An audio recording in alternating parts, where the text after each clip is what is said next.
Assalamualaikum warahmatullahi wabarakatuh kawan-kawan, sahabat, dan dun sanak sempurna malin.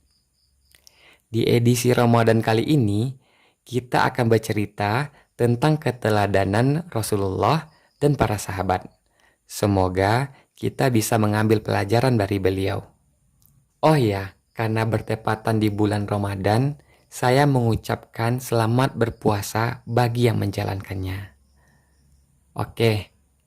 Sebelum kita mulai, tolong di subscribe, like, share, dan komen ya videonya. Terima kasih.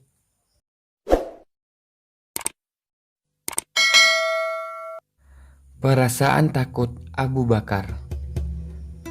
Menurut kesepakatan ahli sunnah, Abu Bakar adalah orang yang paling utama di antara seluruh manusia di dunia ini selain Anbiya alaihissalam.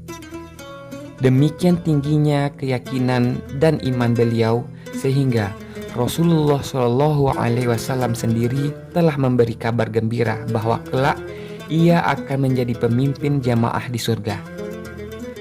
Semua pintu surga akan memanggil-manggil namanya dan menyampaikan kabar gembira kepadanya.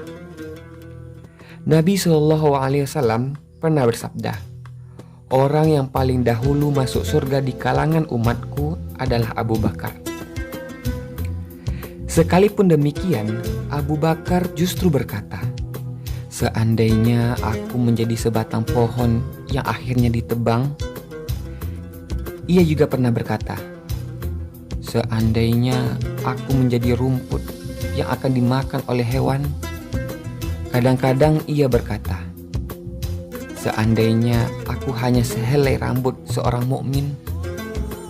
Suatu ketika ia pernah berada di dalam sebuah taman dan di dekatnya ada seekor burung yang bertengger di atas dahan.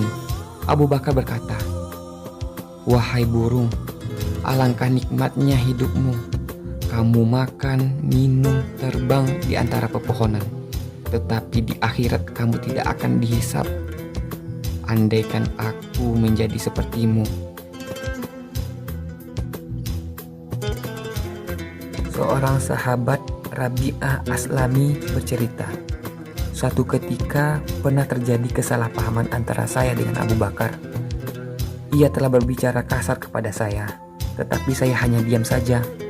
Ketika ia menyadari kesalahannya, ia berkata kepada saya, 'Ucapkanlah kata-kata kasar kepada saya agar menjadi balasan bagi saya.'